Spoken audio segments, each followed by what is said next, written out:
আসসালামু আলাইকুম প্রিয় দেশবাসী। আজকে আমরা 20 রমজান শেষ করে আমরা আগামীকাল থেকে 21 রমজান শুরু হবে। আমাদের রহমত মাগফিরাতের পর্ব শেষ করে আমরা নাজাতের পর্ব আমাদের শুরু হয়েছে। সবাইকে আর মাহে রমজানের শুভেচ্ছা জানাচ্ছি। আল্লাহ যেন আমাদের এই 20টা রমজানকে কবুল করে নেয় এবং পরবর্তী 10 রমজানের মধ্য দিয়ে আমাদের যেই আত্মসংযমের পূর্ণাঙ্গ মাহাত্ম্য আমরা অর্জন করতে পারি। তো আজকে আমরা সবার সামনে উপস্থিত হয়েছে আমরা যে ক্লাসের পরিবেশে থাকি। তো ক্লাস নিতে নিতে মনে হয়েছে যে আজকে ক্লাসের আবহাওয়ায় যে আমরা আপনাদের সামনে উপস্থাপন করি আমাদের কার্যক্রম।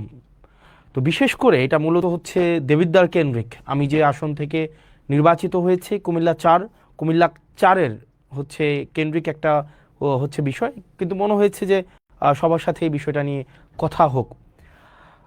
বিষয়টা হচ্ছে যে মানুষ আমাদেরকে অনেক আস্থা নিয়ে নির্বাচিত করেছে, কিন্তু নির্বাচনের পরে মানুষ আসলে আমাদের কাছ থেকে কি ধরনের আমরা তাদেরকে কি ধরনের সেবা দিব, তারা আমাদের কাছ থেকে কি ধরনের সেবা পাবে, অথবা প্রশাসনিক যে কার্যক্রমগুলো চলছে সেই বিষয়গুলো সম্পর্কে মানুষের সম্যক ধারণা থাকে না।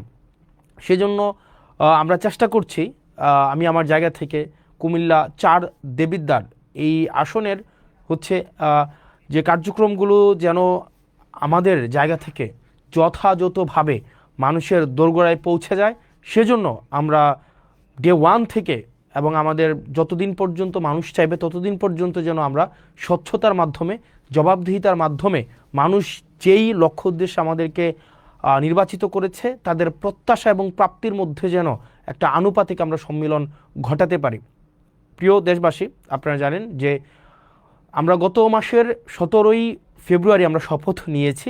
আজকে যখন আমি আপনাদের সামনে কথা বলছি ইতিমধ্যেই 11ই মার্চ চলে এসছে, অর্থাৎ আমাদের 1 মাসও হয়নি শপথ কার্যক্রমের। আজকে আমি দেবিদ্বারবাসীকে একটি বিষয় আশ্বস্ত করতে চাই, যেটা আমি নির্বাচনের আগে আশ্বস্ত করেছি।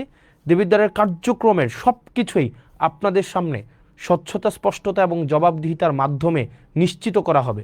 সেজন্য আমরা আমাদের যত কার্যক্রম হবে দেবিদ্বার রিলেটেড প্রত্যেকটা কার্যক্রম, কি বরাদ্দ এসছে, কি বরাদ্দ আসবে, তারপরে হচ্ছে সরকারি কি কার্যক্রম পরিচালিত হচ্ছে, আপনাদের প্রয়োজন প্রত্যাশা, সরকারি সার্কুলার, প্রত্যেকটা জিনিস আপনারা হচ্ছেন এই পেজে আপনারা পেয়ে যাবেন। জবাবদিহিতা এই পেজে আপনারা সব কিছুই পেয়ে যাবেন।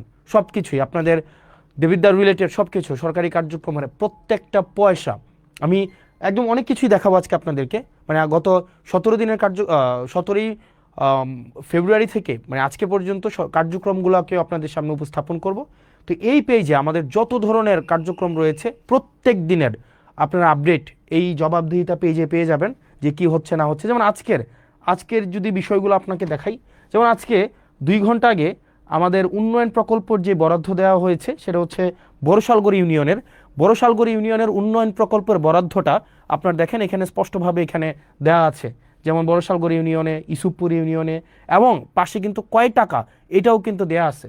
যেমন বড়শালগড় ইব্রাহিম বাড়ির মাস্টার বাড়ি হতে ননী প্রফেসরের বাড়ির রাস্তা, এখানে একটা কালভার্ট নির্মাণের জন্য 2 লক্ষ টাকা বরাদ্দ দেওয়া হয়েছে। এখানে প্রত্যেকটা জিনিস আপনারা যথাযথভাবে পেয়ে যাবেন, যথাযথভাবে এই জবাবদিহিতা পেয়েছে। সুতরাং দেবিদ্বারবাসী আপনারা যারা আছেন, আপনাদের যাদের মনে হয় যে আপনারা আমার জবাবদিহিতা আপনারা নিতে চান, যেহেতু আপনারা আমাকে বিনা পয়সায়, আমি বলেছি বিনা পয়সায় ভোট দিবেন, বিনা পয়সায় সার্ভিস নেবেন, তো সেই জায়গা থেকে যেহেতু বিনা পয়সায় আপনারা আমাকে নির্বাচিত করেছেন, এই জবাবদিহিতা পেজেই আপনারা হচ্ছেন সব কিছু পেয়ে যাবেন। এবার চলেন আমরা এই যে কেমন ছিল আমার 17ই ফেব্রুয়ারি থেকে গতকাল আজকে পর্যন্ত আমার জার্নিটা অ্যাজ এন এমপি, আমার জার্নিটা দেবিদ্বারে কেমন ছিল। আমাদের প্রথমেই আমার একটা মিটিং ছিল, সমন্বয় কমিটির মিটিংয়ে সেখানে আমরা যারা এমপি আছি আমরা হচ্ছে পদাধিকার বলে ওই কমিটির উপদেষ্টা, আইন শৃঙ্খলা কমিটি সেই কমিটির উপদেষ্টা, এরপর হচ্ছে অন্যান্য যতগুলা ডিপার্টমেন্ট রয়েছে, আপনার উপজেলার অনেকগুলো ডিপার্টমেন্ট আছে।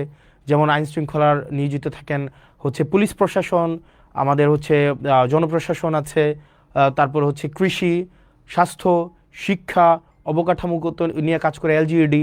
তো এই যে আপনার প্রত্যেকটা প্রশাসন সাথে আমার হচ্ছে মিটিং হয়েছে, কথা হয়েছে, এবং তাদের জায়গা থেকে আমরা বলেছিলাম উন্নয়নের ধারাবাহিকতা যে অব্যাহত থাকবে, সেই জায়গা থেকে আমরা কি আপডেট পেয়েছি এবং বর্তমানে দেবিদ্বারবাসীর কি বিষয় হচ্ছে কাজ চলমান রয়েছে সেই জিনিসটি চলেন আমরা আপনাদেরকে দেখাই। যেমন আপনারা দেখেন পুরা দেবিদ্বারে মোট আপনার হচ্ছে বর্তমানে ওকে ওকে ফাইন, আমরা যদি এটা হচ্ছে অনেকটা ক্লাসের মতো এক নজরে মানে আমাদের দেবিদ্বারের যত কার্যক্রম আছে মানে চলমান উন্নয়ন যে কার্যক্রম আছে, চলেন চলমান উন্নয়ন কার্যক্রমগুলো আমরা একটু দেখে আসি, যে এক নজরে দেবিদ্বারের যে চলমান উন্নয়নগুলো চলছে সেগুলো একটু আমরা দেখে আসি।